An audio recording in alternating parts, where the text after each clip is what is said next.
सध्याची मोठी आणि महत्त्वाची बातमी आहे माणिकराव कोकाटे यांच्या संदर्भात ही बातमी आहे। नाशिकच्या सदनिका घोटाळा प्रकरणात दोषी ठरल्यानं राष्ट्रवादी काँग्रेसचे नेते माणिकराव कोकाटे यांना मंत्रिपदाचा राजीनामा द्यावा लागलाय। तर दुसरीकडे नाशिक सत्र न्यायालयाच्या निर्णयानंतर रक्तदाब वाढल्यानं माणिकराव कोकाटे मुंबईतल्या लीलावती रुग्णालयात दाखल झालेत। दरम्यान माणिकराव कोकाटे यांच्या प्रकृती संदर्भात आता एक महत्त्वाची बातमी समोर आली। कोकाटे यांचा उच्च रक्तदाबाचा त्रास लक्षात घेता त्यांना विश्रांतीची गरज असल्याची माहिती डॉक्टरांनी नाशिक पोलिसांना दिली आहे। सध्या कोकाटेंवर अतिदक्षता विभागात उपचार सुरू आहेत। तर उच्च रक्तदाबाचा होणारा त्रास हा नियंत्रणात नसल्यानं पुढील काही दिवस देखरेखीखाली ठेवणं गरजेचं असल्याचं मत डॉक्टरांनी पोलिसांना सांगितलंय। दरम्यान वैद्यकीय अहवाल आणि तज्ञ डॉक्टरांचं मत लक्षात घेता वॉरंट पोलीस रुग्णालयात दिलं जाऊ शकते अशी सूत्रांची माहिती आहे। त्यामुळे अटकेची कारवाई होण्याची शक्यता सध्या तरी कमीच असल्याचं बोललं जातंय। अशातच माणिकराव कोकाटे यांची डॉक्टरांच्या सल्ल्यानुसार आज सकाळी अँजिओग्राफी केली जाण्याची ही शक्यता आहे। त्यानंतर डॉक्टर त्यांच्या डिस्चार्ज संदर्भात निर्णय देणार आहेत अशी देखील माहिती समोर आली। परिणामी अँजिओग्राफीच्या रिपोर्ट नंतरच डॉक्टर आणि पोलिसांची चर्चा होऊन त्यांच्यावर पुढील कारवाई होणार असल्याची सूत्रांची माहिती आहे। नाशिक पोलिसांकडून मिळालेल्या माहितीनुसार लीलावती रुग्णालयातील रात्रपाळीचे इंचार्ज डॉक्टर कुलदीप देवरे यांचा जबाब नोंदवण्यात आलाय। रुग्णालय प्रशासन यांच्याकडून आतापर्यंत करण्यात आलेल्या उपचाराची माहिती घेण्यात आली।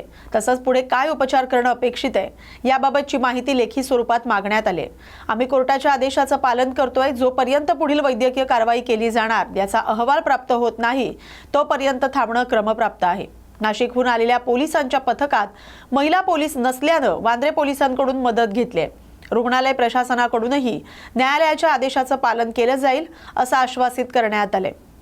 नाशिक शहरातील उच्चभ्रू परिसरात माणिकराव कोकाटे यांनी 30 वर्षांपूर्वी कमी उत्पन्न दाखवत अल्प उत्पन्न गटातून सदनिका मिळवली होती। स्वतःसह भाऊ विजय कोकाटे, पोपट सोनवणे आणि प्रशांत गोवर्धने या 4 जणांनी कॅनडा कॉर्नर भागात निर्माण व्ह्यू अपार्टमेंटमध्ये मुख्यमंत्री कोट्यातून अल्प उत्पन्न गटासाठीच्या सदनिका प्राप्त केल्या होत्या। या प्रकरणी फेब्रुवारी 2025 मध्ये माणिकराव कोकाटे यांना नाशिक जिल्हा न्यायालयानं दोषी ठरवलं होतं। यावर माणिकराव कोकाटे यांनी नाशिक सत्र न्यायालयात अपील केलं होतं। सत्र न्यायालयानं ही शिक्षा कायम ठेवली। माणिकराव कोकाटे यांनी उच्च न्यायालयात आता धाव घेतली। माणिकराव कोकाटे यांच्या अटकेसाठी नाशिक पोलिसांचं पथक मुंबईत पोहोचलंय। या पथकात 10 हवालदार, 3 अधिकारी अशा एकूण 13 जणांचा समावेश आहे। आता लीलावती रुग्णालयाच्या डॉक्टरांच्या भूमिकेवर आणि वैद्यकीय अहवालावर कोकाटे यांना अटक होणार की नाही हे अवलंबून आहे। माणिकराव कोकाटे यांनी गुरुवारी आपल्या मंत्रिपदाचा राजीनामा दिला होता। माणिकराव कोकाटे हे राज्याचे क्रीडा मंत्री होते। यापूर्वी त्यांची कृषी मंत्री पदावरून उचलबांगडी झाली होती। त्यानंतर आता दुसऱ्यांदा वादात अडकल्यानं माणिकराव कोकाटे यांच्यावर मंत्रिपदच गमावण्याची वेळ आली आहे।